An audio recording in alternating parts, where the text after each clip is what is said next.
Assalamualaikum teman aslam, jumpa lagi bersama saya Adim dan masih tetap membahas seputar gangguan asam lambung, GERD, anxiety, psikosomatik. Gimana teman-teman kabarnya? Semoga kabar kalian dengan keadaan yang semakin membaik, terlepas dari lingkaran gangguan asam lambung, GERD, anxiety, psikosomatik. Oke teman-teman, seperti biasa di season kali ini saya akan kembali menjawab pertanyaan-pertanyaan kalian yang ada di kolom komentar. Seperti apa pertanyaan dan gimana pembahasannya, simak videonya sampai selesai. Jangan skip agar kalian mengerti, agar kalian paham. Kalau misalkan kalian mengerti, kalian paham, insya Allah kalian akan bisa lebih mudah menangani setiap sensasi dari gangguan asam lambung, GERD, anxiety, psikosomatik. Oke teman-teman, buat kalian yang baru bergabung, seandainya kalian mau bertanya tentang seputaran gangguan asam lambung, GERD, anxiety, psikosomatik, alangkah lebih baik kalian itu simak dulu video-video saya yang terdahulu. Karena saya itu sudah banyak sekali teman-teman ya upload video tentang seputaran gangguan asam lambung, GERD, anxiety, psikosomatik dari berbagai macam sensasi dan gimana cara menangani setiap sensasi yang hadir. Video-videonya sudah ada teman-teman. Karena untuk gangguan asam lambung, GERD, anxiety, psikosomatik ini sensasinya banyak sekali teman-teman. Dari ujung kaki hingga ujung rambut sensasinya ada aja. Kalau misalkan kaliannya belum mengerti, belum paham dengan sensasi-sensasi yang kalian rasakan, itu bisa menjadi kecemasan dan ketakutan yang berlebihan. Tetapi kalau misalkan kaliannya sudah mengerti, sudah paham, minimal bisa mengurangi rasa cemas kalian, rasa takut kalian dari sensasi-sensasi yang sedang kalian rasakan dari asam lambung, GERD, anxiety, psikosomatik. Gitu teman-temannya. Jadi biar kaliannya ngerti, biar kaliannya paham, silahkan kalian scroll-scroll saja video-video saya dari atas sampai ke bawah gitu teman-temannya. Karena pertanyaan-pertanyaan dan semua pembahasan tentang gangguan asam lambung, GERD, anxiety, psikosomatik ini sudah lengkap di akun saya ini. Kalian tinggal masuk aja ke profil saya, kalian klik aja foto profil saya, klik bagian video ataupun bagian reel. Nah, di situ kalian scroll saja sampai ke bawah. Di situ sudah disiapkan judul-judulnya. Kalian simak aja videonya, pelajari dan dipahami gitu teman-teman ya. Semoga saja videonya bisa menjadi motivasi buat kalian, motivasi ataupun edukasi ataupun patokan ataupun panduan gitu teman-teman ya. Jadi apa yang saya share di situ adalah pengalaman-pengalaman pribadi saya saat terkena gangguan asam lambung, GERD, anxiety, psikosomatik, dan saya bisa sembuh. Kalau misalkan saya bisa, saya yakin kalian juga pasti bisa gitu teman-teman ya. Oke, kembali lagi ke pertanyaannya. Di sini saya sudah screenshotkan beberapa pertanyaan karena mungkin ini waktunya udah sore, ini udah mulai gelap teman-temannya. Mungkin hanya beberapa saja yang saya bisa bahas, yang bisa saya jawab. Semoga menjadi pencerahan gitu teman-teman ya. Oke, pertanyaan yang pertama, kelayangannya yang paling aku tidak kuat bang, sudah hampir 5 tahun kalau mau bepergian was-was terus, was-was, gelisah, cemas. Nah ini teman-teman ya, sebenarnya untuk kelayangan ini memang sensasi paling awet. Kenapa saya katakan paling awet? Karena ini kelayangan itu adalah dampak teman-teman ya. Contohnya kalau misalkan untuk 5 tahun sebenarnya untuk asam lambung ya, 5 tahun itu sebenarnya sudah mulai sembuh. Sebenarnya ya harus sembuh karena saya saja cuma 2 tahun gitu teman-teman ya. Nah jadi gini, kalau misalkan kalian asam lambung itu kalian pas dikasih obat ya oleh dokter itu harusnya itu paling lama ya 1 bulan. Terus kalian menjaga pola makan paling lama 1 bulan juga sudah membaik gitu teman-teman. Nah karena kalian dihinggapi yang namanya anxiety disorder ataupun anxiety psychosomatic disorder, nah itu jadi putaran teman-teman ya. Jadi antara asam lambung ya medis gitu ya dengan psikis itu jadi putaran teman-teman ya, karena keduanya itu saling berhubungan gitu ya. Antara pikiran ya psikis dengan pencernaan itu adalah saling berhubungan gitu teman-teman ya. Kalau misalkan pencernaan kalian terganggu ya pasti pikiran kalian juga akan terganggu. Ketika pikiran kalian terganggu, pencernaan kalian juga akan terganggu gitu teman-teman ya. Nah jadi gimana caranya memutar lingkaran itu teman-teman ya. Jadi memutar lingkaran anxiety psychosomatic disorder. Jadi memutar lingkaran asam lambung, GERD, anxiety, psikosomatik disorder. Jadi itu sebuah lingkaran ya ataupun putaran gitu teman-teman ya. Kalau misalkan kalian tangani salah satunya, biasanya nggak terlalu berpengaruh gitu teman-teman ya. Jadi kita itu harus menangani keduanya. Nah jadi untuk kelayangan sebenarnya itu dampak. Kalau misalkan yang pertama ya, untuk kelayangan itu yang pertama mungkin dari kebutuhan untuk tubuh kita itu tidak terpenuhi. Misalkan orang yang terkena gangguan asam lambung itu biasanya memantang banyak makanan gitu teman-teman ya. Nah itu juga bisa jadi faktor pertama ataupun penyebab pertamanya. Terus yang keduanya mungkin saja kalian itu masih apa ya, pencernaannya kalian itu belum membaik gitu. Nah itu wajar aja teman-temannya kalau misalkan pencernaan kalian belum membaik. Misalkan kalian makan udah banyak ya, ragamnya juga sudah banyak, makan sudah enak gitu teman-temannya, porsinya sudah banyak, ragamnya juga sudah banyak. Nah kalau misalkan pencernaan kaliannya belum tahap sembuh maksimal, misalkan masih adalah gitu teman-temannya beberapa persen lagi ya tahap pemulihannya, wajar gitu teman-temannya, karena pemulihan dari lambung kita itu juga butuh proses gitu teman-teman, nggak bisa instan. Soalnya apa? Karena di dalam itu selalu digunakan gitu teman-teman ya, selalu dipakai.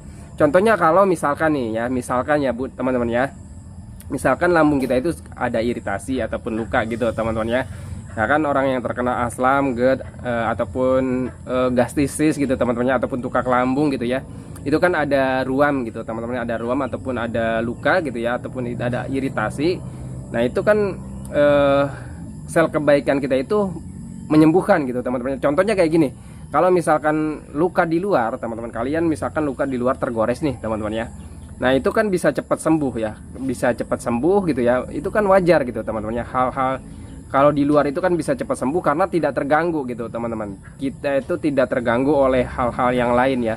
Misalkan ya kalau di dalam kan terganggu, kita itu pencernaan itu kita pakai setiap hari ya, kita makan minum gitu teman-teman ya. Dan untuk apa ya, pemulihannya lambat itu ya, itu sangat wajar karena dipakai untuk kita setiap hari kita makan minum gitu teman-teman.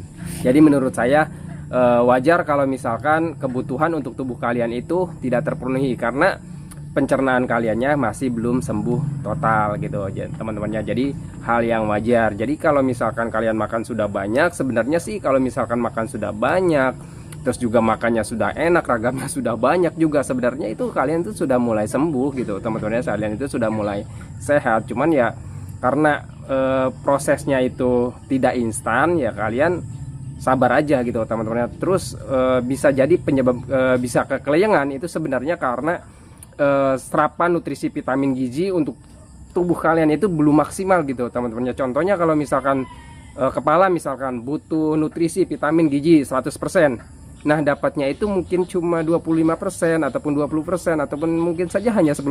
Nah itu mungkin saja jadi dari kekurangan gitu teman-teman ya. Karena apa ya, mungkin karena pencernaannya kita belum sembuh total, terus juga mungkin kita masih banyak mantang ya, jadi kebutuhan untuk tubuh kita itu masih kurang ya gitu teman-teman. Tapi yang menurut saya yang paling berpengaruh itu terhadap kelayangan itu yang pertama itu yang ketiga itu efek dari stres teman-temannya, dari kecemasan, dari ketakutan gitu teman-temannya. Jadi orang yang terkena gangguan asam lambung, GERD, anxiety, psikosomatik itu kan apa ya, banyak mikir gitu teman-temannya. Ketika mau berpergian sudah dipikirkan ya, dari jauh sudah dipikirkan. Misalkan kalian ada rencana nih ya, rencana keluarga kalian minggu depan kita mau ke suatu tempat ataupun mau ke rumah saudara yang jauh gitu teman-teman ya. Nah itu dari sekarang aja udah dipikirkan gitu teman-teman.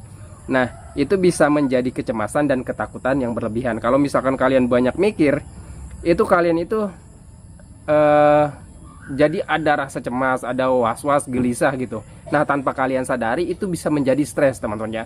Nah sedangkan stres itu bisa menguras energi kalian dengan cepat. Misalkan kalian itu sudah sembuh nih ya, bang pencernaan saya itu sudah jarang sensasinya, sudah nyaman ya, di bagian perut itu sudah nyaman, makan sudah enak ya.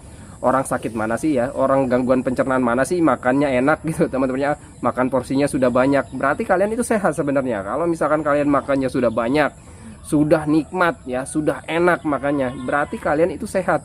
Kalau orang sakit itu nggak enak makan teman-teman ya. Kalau kalian makannya enak ya berarti kalian itu sudah sehat gitu teman-teman. Nah jadi kalau misalkan kalian makannya sudah enak, sudah banyak, berarti kalian sudah sehat. Terus kalian masih sering mengalami yang namanya kelayangan. Nah kelayangan ini sebenarnya dampak ataupun efek dari kalian itu terlalu stres, terlalu banyak mikir. Contohnya kalian mau berpergian sudah dipikirkan, tanpa kalian sadari itu stres ya teman-teman, jadi stres tersendiri. Dan ketika kalian stres itu bisa menguras energi kalian dengan cepat teman-teman. Kalian itu makan sudah banyak ya, makannya banyak, minumnya banyak, tapi kaliannya stres ya, terus energi kalian itu terus dikuras oleh stres gitu teman-teman ya. Nah itu sebenarnya 90% ya sensasi kelayangan, lemas, letih, lesu, pucat, terus juga pusing, sakit kepala. Nah, itu efeknya dari stres teman-teman ya. Karena apa? Karena kebutuhan tuh untuk tubuh kalian itu tidak terpenuhi. Karena apa?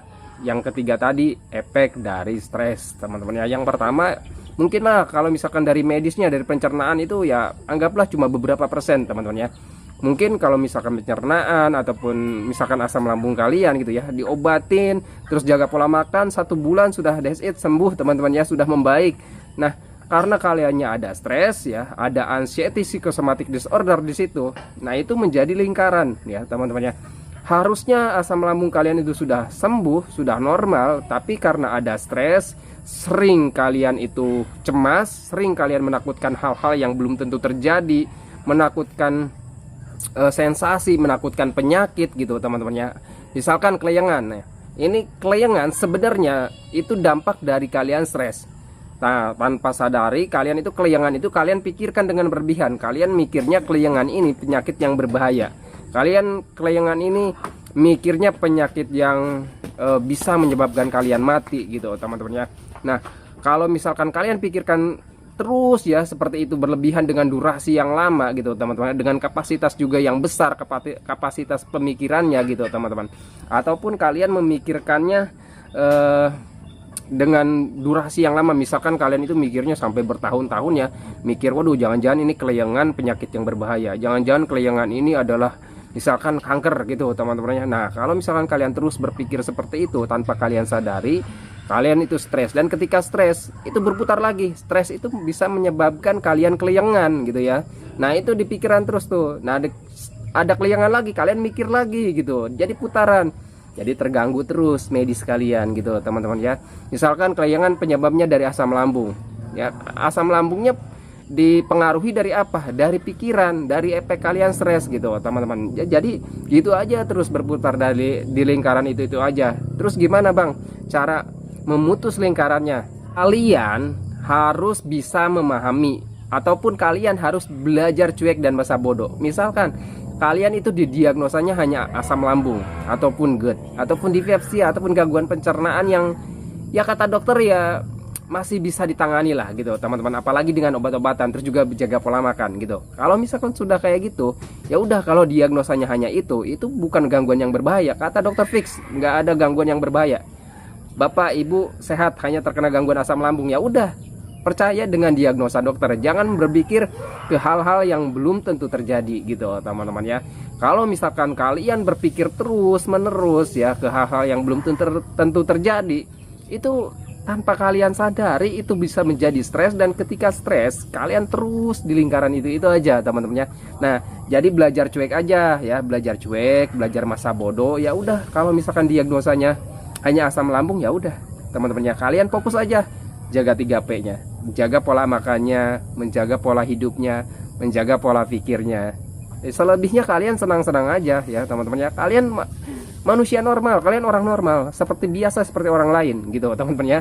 Karena untuk gangguan asam lambung itu sebenarnya gangguan harian. Dulu juga kita sering alami yang namanya kembung, begah, mual, ataupun muntah, ataupun mules, ataupun perut rasa melilit, rasa panas. Itu dulu juga sering alami teman-teman ya.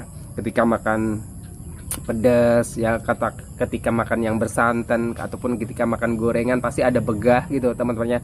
Cuman dulu itu kita itu tidak terlalu sensitif pikirannya. Kita sekarang ada sensasi sedikit aja, kita pikirkan dengan berlebihan gitu teman-temannya. Ada sensasi kembung sedikit, wah jangan-jangan kambuh. Ada sensasi pusing kepala sedikit, waduh jangan-jangan penyakit berbahaya gitu teman-temannya. Itulah sifatnya orang yang dihinggapi yang namanya anxiety psychosomatic disorder. Jadi mulai sekarang kalau misalkan Bang saya itu nggak bisa memahami nih ya, nggak bisa memahami sensasinya, ya udah cuek aja ya, belajar cuek, belajar masa bodoh. Toh ini bukan penyakit yang berbahaya, kalian flashback aja. Ini pertanyaannya sudah 5 tahun belum sembuh-sembuh. Nah, sudah 5 tahun belum sembuh-sembuh dan selalu berpikir ke hal-hal yang bahaya ya, selalu mencemaskan ketika mau berpergian, itu takut kelayangan. Kalau misalkan kelayangan jatuh, misalkan kalau jatuh pingsan, kalau pingsan mati. Udah berapa lama? Udah 5 tahun. Udah mati apa belum? Udah pingsan berapa kali? Nah, kalau misalkan saya belum mati, saya belum pingsan, ya berarti kalian sehat, kalian baik-baik aja gitu teman-teman ya. Kalian hanya dipermainkan oleh pikiran-pikiran negatif kalian. Kalian terlalu fokus terhadap sensasi, kalian terlalu memikirkan hal-hal yang belum tentu terjadi gitu teman-teman ya. Ya udah, mulai dari sekarang kalau misalkan kalian mau berpergian, jangan banyak mikir ya. Kalau misalkan kalian mau jalan-jalan, ya udah jalan-jalan aja, jangan banyak mikir. Mandi, sarapan, kalau udah sarapan, minum, kalau udah minum 15 menit kemudian kalian jalan-jalan aja. Kalau mau jalan kaki, mau olahraga gitu teman-teman ya. Misalkan kalau misalkan kalian mau berpergian jalan-jalan ke suatu tempat, mikirnya yang indah-indah, gunakan psikosomatik kalian itu ke hal-hal yang positif gitu teman-teman ya. Gunakan psikosomatik kalian dengan hal-hal yang bijak. Gunakan psikosomatik kalian dengan bijak. Mikirkan yang hal-hal yang positif. Wah, nanti saya di sana akan mendapatkan kebahagiaan. Nanti di sana saya akan melihat pemandangan-pemandangan indah. Nanti di sana saya akan melihat pemandangan hijau. Gitu teman-temannya. Jadi jangan terlalu mau terus-terusan dipermainkan oleh permainan-permainan pikiran negatif kalian. Gunakan psikosomatik kalian dengan bijak. Gunakan pikiran-pikiran positif kalian gitu teman-temannya. Jangan selalu berpikir hal-hal yang belum tentu terjadi, apalagi hal-hal yang negatif gitu teman-temannya. Oke, itu aja yang bisa saya sampaikan. Semoga video ini bisa menjadi wasilah, semoga video ini bisa menjadi motivasi buat kalian, semoga video ini bisa menjadi patokan panduan ya, minimal hanya sekedar menemani kalian yang belum membaik dari gangguan asam lambung dan anxiety psikosomatik. Oke, sebelum saya akhiri, saya doakan buat kalian yang belum membaik dari gangguan asam lambung dan anxiety psikosomatik, semoga kalian itu cepat membaik teman-teman ya. Semoga keadaan kalian yang dulu itu cepat kembali lagi, entah itu dari emosinya, kebahagiaannya, keceriaannya, canda tawanya, pokoknya hari-hari kalian yang berwarna itu semoga cepat kembali lagi. Dan jangan lupa juga doakan saya agar saya itu tetap sehat, tetap kuat, tetap ceria, agar tetap bisa menemani kalian yang belum membaik dari gangguan asam lambung dan anxiety psikosomatik. Oke teman-teman, saya akhiri videonya. Assalamualaikum warahmatullahi wabarakatuh.